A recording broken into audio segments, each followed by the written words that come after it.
Hey, and welcome back to the podcast. Now, are you a high achiever? Are you approaching retirement, or perhaps you know someone who's approaching retirement, and there's all these unknowns, all these questions, and maybe you planned for your money in retirement, but not your activities and not what you'll do, and all these big scary things like your relevance and your legacy and everything that goes on with that. Well, we have Elizabeth Zelinka Parsons, JD, here to help us out with all of that. She is a retirement transition expert, a lawyer, and a co-founder of two consulting firms, which are Parsons and Encoraco. And she has a very excellent book called Encore, A High Achiever's Guide to Thriving in Retirement. When you're at this crossroads of professional and personal life and next step, and you have to worry about purpose and the career's over, but you still can't just hang around. So Elizabeth is here to help us out, to tell us what's right, what's wrong, what to do, what not to do, so much more. Elizabeth, wonderful seeing you today. Yes, thank you. I really appreciate the opportunity to be here. Well, heck yeah, I'm excited to have you here. And so, what did I leave out there? What are you all about? What's your current focus?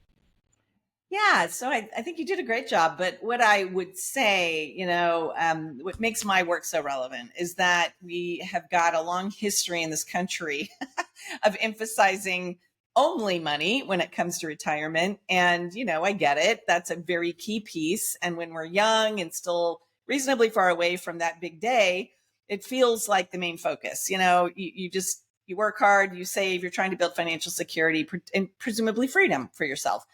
And, that's all perfect. But one of the things that I just see over and over again is that people are so focused on that singular goal that they forget that there's a lot more to life, that work and even just the activities of middle adulthood have supplied them. I mean, they've got a constant stream of things to do, people to see.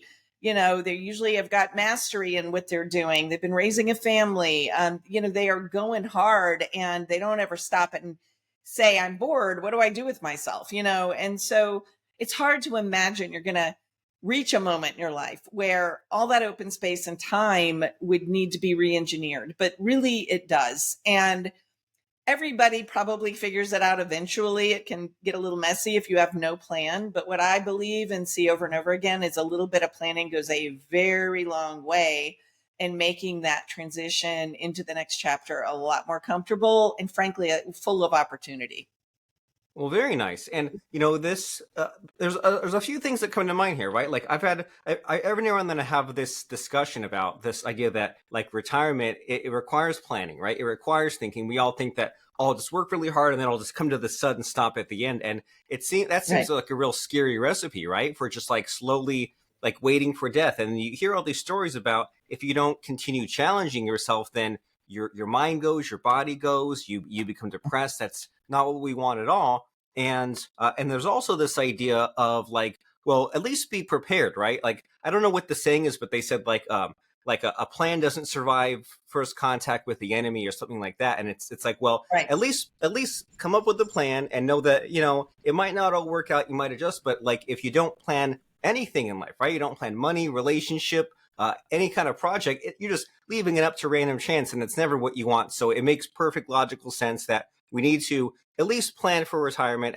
in the holistic sense and know what we're up against and know what we might do. And so, like, what are the buckets there? Like you say, well, there's the focus on the money, but then if someone says, okay, so I know I still have 24 hours in the day that hasn't changed, what should someone be thinking about? Yeah, it's great. It's a great question. And I will, before I answer the details, I'll give you a quick story about myself that fully explains the struggle I went through myself with all these blind spots when I quote unquote early retired from a very intense legal career. And I did that at 35 because of a collision with motherhood. And, that's a different topic. But I absolutely blindly thought because I had enough financial security to buy myself a few years to get like my life reordered so that I could pay attention to my family. I just figured the rest would just work itself out. Like we have this crazy idea that the money is the whole story and the rest of this stuff called life is details. And what I learned the hard way was that when I walked out of that career after 10 long, intense years, I lost my identity. I had absolutely built a huge community of clients and colleagues that I loved and treasured that I lost overnight. I lost all of the sources of agency that I had. I mean, I was very good at what I did and I'd spent a long time getting good at it. And suddenly I had nowhere to put those skills. Not that I didn't love being a mother, but your toddlers aren't going to provide mental stimulation all day. So there was a big piece of me that no longer had a home. And I had done no thinking about how to give that piece of me a new home that fit my life better. And so I literally felt like I wandered in the desert for 3 years, figuring that out. And in the process, my confidence took a huge hit, and I felt like kind of a loser. I was just like, what did I do to myself? And meanwhile, I was trying to do something smart and good and proactive. So having lived that, what I say to people is like, you do, whether you know it or not, you do have a piece of your identity that is very defined by what you do for a living. And it doesn't mean that you have to take that career forward to keep that part of your identity. But think about the roles that you played inside your career that you loved. Where else can you do those things? How else could you reshape those pieces, right? Separately, the rest of your life has probably been structured around your career. So when you pull the career out as the central scaffolding, it leaves everything else in a jumble. So instead, design a framework for your life. Think about how you want to now invest the extra time you have in your health and your your fitness or, athleticism or whatever. What's your physical health look like? What do your relationships look like? Do you have old friendships you want to reactivate? How do you get that relationship portfolio strong? What are going to be your pathways to growth and stimulation and purpose, And you can get intentional about these things, but it's a lot easier to get intentional about them before you disrupt them, while you're standing strong on your own 2 feet, still where you are, feeling courageous and, confident, as opposed to kind of crashing it all to the ground and trying to pick the pieces up, feeling like, what did I do?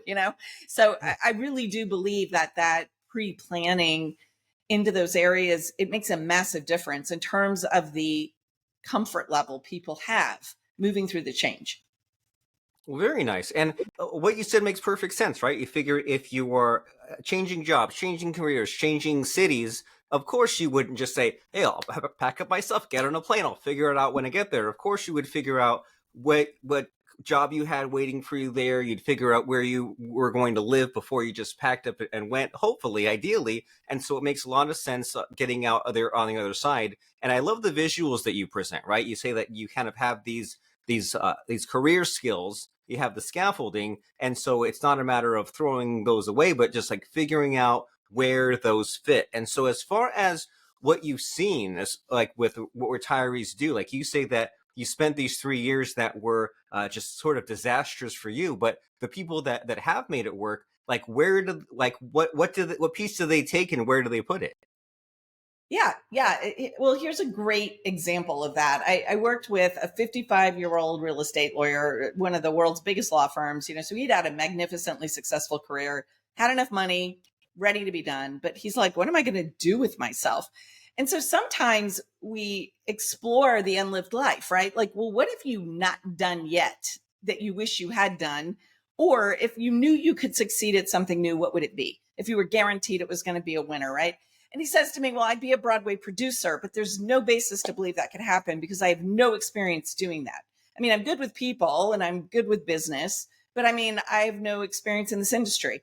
So we said, yeah, but if you sat down, if somebody else asked you, for your advice about how to start something like this, you would be able to come up with a plan. So let's talk about what research you need to know and who else can help you figure this out. And he starts working on his game plan.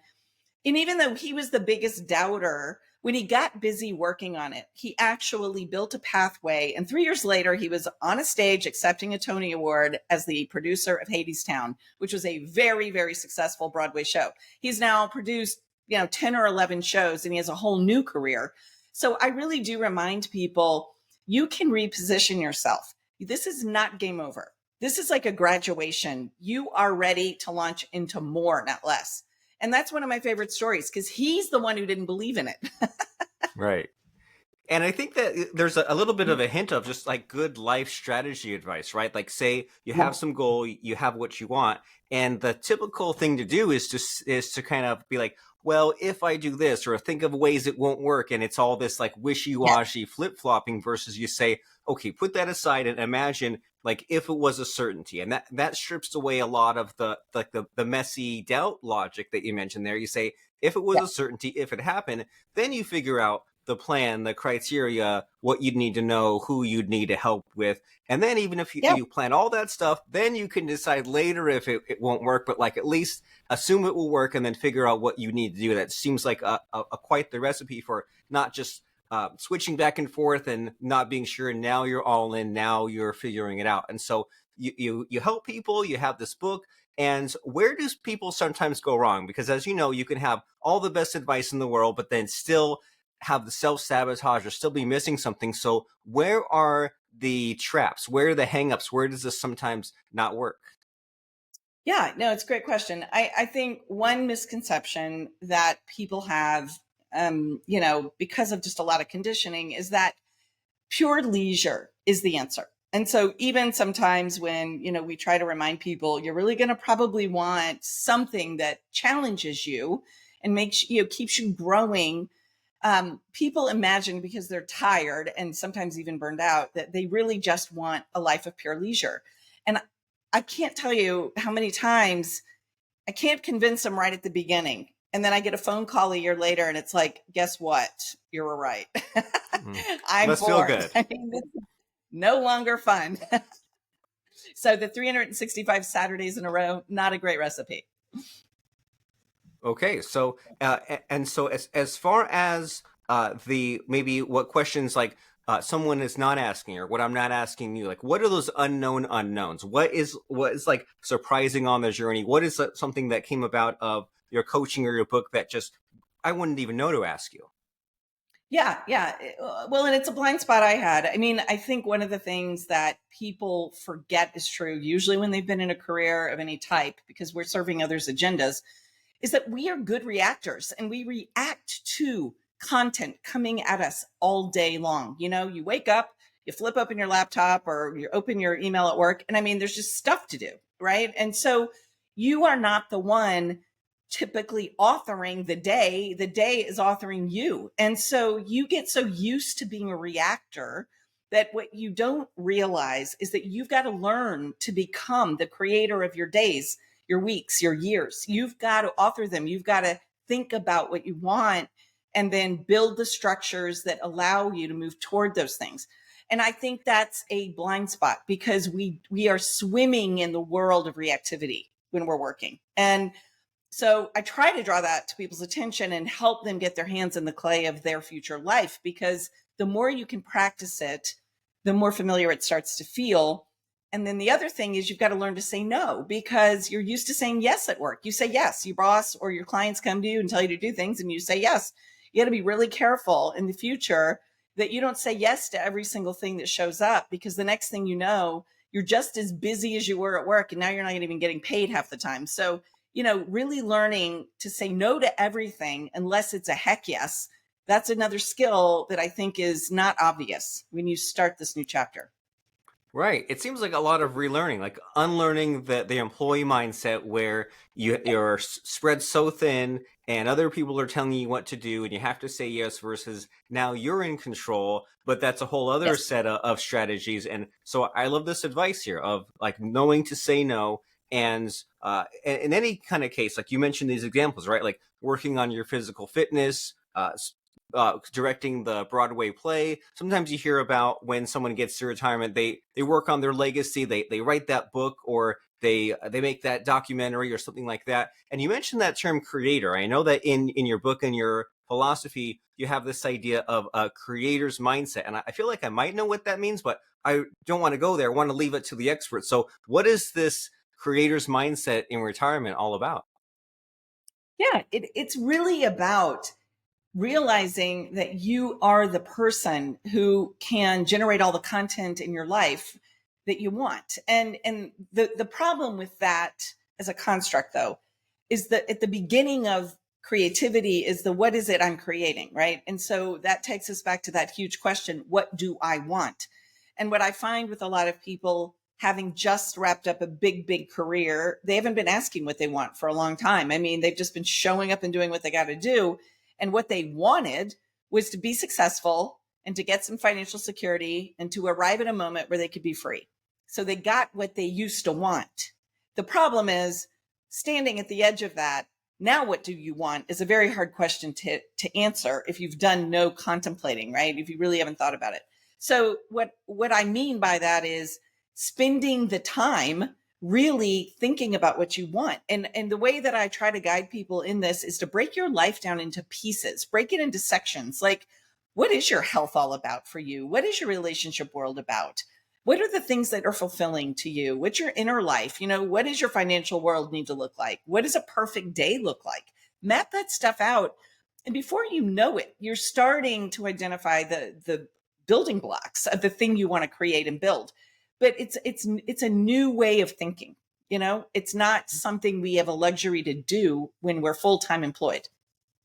100%. And I mean, yeah, you're full of life lessons today, Elizabeth. And one thing that comes to mind here is like many times there's like, I mean, shifting gears, right? Like you apply to colleges, you get in, then you have to pay for it, then you have to take your classes, then you have to graduate, then you have to do something with that degree. It's like, I go here, I go there. It's never a straight line. It's never just I'm just doing this one thing. And so, of course, it makes sense that in retirement, now we're switching gears as well, and we're mapping it out, and we're asking these tough, scary questions that I imagine the average person is not asking, right? And that's why people could be living longer, or that's why maybe some people are unhappy in retirement, or, take your pick. And so it's best to set ourselves up for success. And so I love what you're saying here. You break your life down, you figure out what the perfect day, perfect life would be like, and then figure out what it takes to get there. And it has me curious about your own journey back up, because you said that you retired at 35 and there was like those 3 years. And what has that led to? Are you still retired? Are you unretired? Is this part of the retirement? What's happening with you now? That's a great question. What came out of all of that struggle was my program. The initial program I started offering to people that were going through big changes in their careers is where it really started. And it was inspired by the 2008 collapse, because I went through all my stuff, 2003 to sort of '06 zone. I started a company that was going gangbusters in the recruiting space. That went to zero when the market collapsed. And I realized all of these people like me were going to get jettisoned out of their positions in a sort of shocking fashion. They did not see it coming, didn't know where to go next, needed to reinvent like I had. But I thought to myself, I think I can take all that work I did, organize it, and create a program that somebody could use to accelerate their reinvention. They don't need to wander around blind and in pain for 3 years. They can think about these things in an organized fashion with somebody who's been there. And that was how it all started. And I've been doing this work now for 15 years. I love it. And it's really, because of my clients, they are the ones who directed me closer and closer to the retirement inflection point, because it's all the same stuff. So, I've worked now with hundreds and hundreds of people at this moment, many of them service professionals. So I relate to where they've been professionally. I know what it feels like to leave. But I also know from personal experience that I was able to reinvent. And so now I do this work and it's so much fun. It's so energizing. It's nothing I need to retire from. This is a very long-term game plan, because I work for myself and I do things I love, and I'm helping people, with moments they need help with. It's kind of great. Well, very nice. You turned a bad into a good, right? 2008 happened, and some people say, well, I got fired. It's the worst thing that ever happened. You said, well, hey, I transferred these skills. It was a blessing in disguise for you, right? You figured out what you wanted, and then you were able to take what you figured out for yourself and apply it to others. And then you heard about this happening during the pandemic, right? People figured out pickling vegetables. They figured out their knitting, their sourdough starters, their physical fitness. They changed careers. They got remote work.